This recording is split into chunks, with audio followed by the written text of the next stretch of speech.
Assalamualaikum Bu. Perkenalan Ibu, saya Zeti Arya dari Stikes Pancarokti Mandala Bu. Di sini saya akan melakukan penyuluhan tentang tumor mamai Ibu. Sebelumnya ini ada leaflet tentang tumor mamai. Bisa Ibu baca. Tumor mamai adalah gangguan dalam pertumbuhan sel normal mamai di mana sel abnormal tidak timbul dari sel-sel normal, berkembang biak dan menginfiltrasi jaringan limfe dan pembuluh darah. Ada tanda dan gejala mamai. Tanda dan gejalanya yang pertama itu penemuan tanda-tanda dan gejala sebagai indikasi tumor mamai masih sulit ditemukan secara dini Bu, tapi kebanyakan dari kanker ditemukan jika sudah teraba biasanya oleh wanita itu sendiri. Yang pertama itu terdapat massa utuh atau kenyal, biasanya pada kuadran atas dan bagian dalam di bawah lengan. Bentuknya tidak teraturan Bu dan terfiksasi atau tidak dapat digerakkan. Nah, yang kedua itu nyeri pada daerah massa.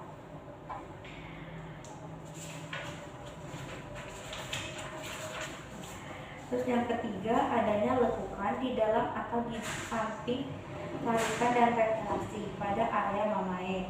Dimpling terjadi karena fiksasi tumor pada kulit akibat distorsasi ligamentur cover. Cara pemeriksaannya itu yaitu dengan kulit area mamai dipegang antara ibu jari dan jari telunjuk tangan. Pemeriksaan lalu didekatkan untuk menimbulkan dimpling Bu. Terus ada edema dengan kulit di atas tumor berkeriput seperti kulit jeruk Bu. Terus yang kelima itu pengelupasan papila mamai. Nah, yang keenam adanya kerusakan dan retraksi pada area puting susu serta keluarnya cairan secara spontan, kadang disertai dengan darah Bu. Ini ada penyebab dari mamai itu sendiri Bu. Menurut Iskandar, sampai saat ini penyebab pasti tumor mamai itu belum diketahui Bu. Namun ada beberapa faktor risiko yang telah teridentifikasi. Yang pertama itu jenis kelamin. Wanita lebih beresiko menderita tumor mamai dibandingkan dengan pria. Prevalensi tumor mamai pada pria hanya 1% dari seluruh tumor mamai. Nah, yang kedua, riwayat keluarga. Wanita yang memiliki keluarga tingkat 1 penderita tumor mamai beresiko 3 kali lebih besar untuk menderita tumor mamai. Yang ketiga itu faktor genetik.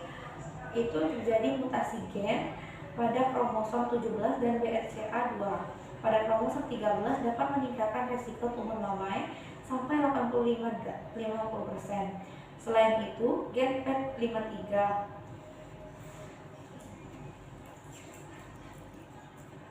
di sini ada penata laksanaan tumor mamai. Ada beberapa penanganan tumor mamai, antara lain yang pertama itu mastektomi.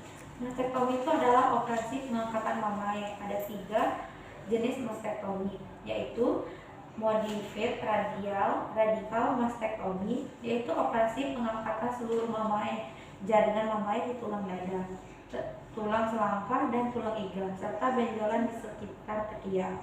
Yang kedua itu total atau mastektomi, yang pengangkatan di seluruh mamai saja tetapi bukan kelenjar ketiak.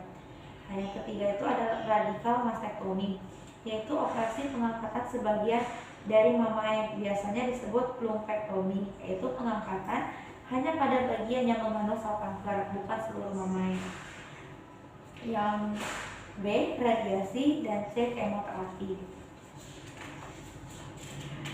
Lanjutannya Ibu, yang D, penata laksanaannya, faktor usia. Risiko tumor mamai meningkat seiring dengan pertambahan usia Bu.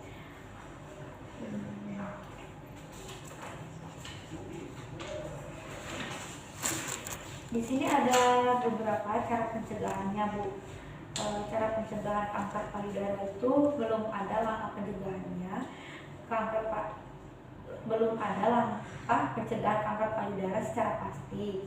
Namun kita dapat menerapkan beberapa langkah di bawah ini untuk mengurangi resikonya Bu. Yang pertama itu mendiskusikan dengan dokter terkait screening kanker payudara, termasuk mamografi atau mamografi.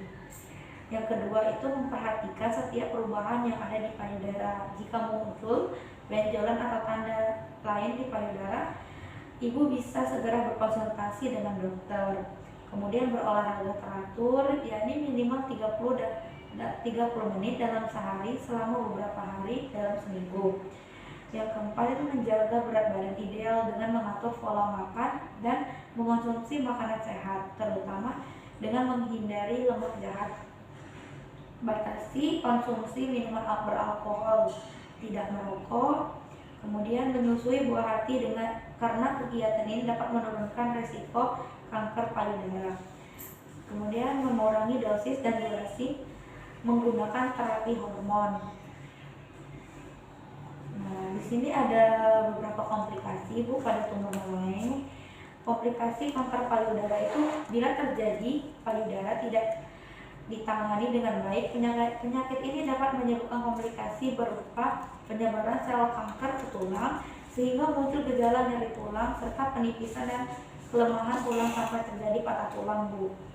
Nah, yang kedua itu penyebaran sel kanker ke sumsum tulang belakang. Kondisi ini bisa menyebabkan kompresi atau penekanan sumsum tulang belakang dengan gejala nyeri pada punggung atau leher, rasa kebas atau kesemutan, dan kesulitan berjalan.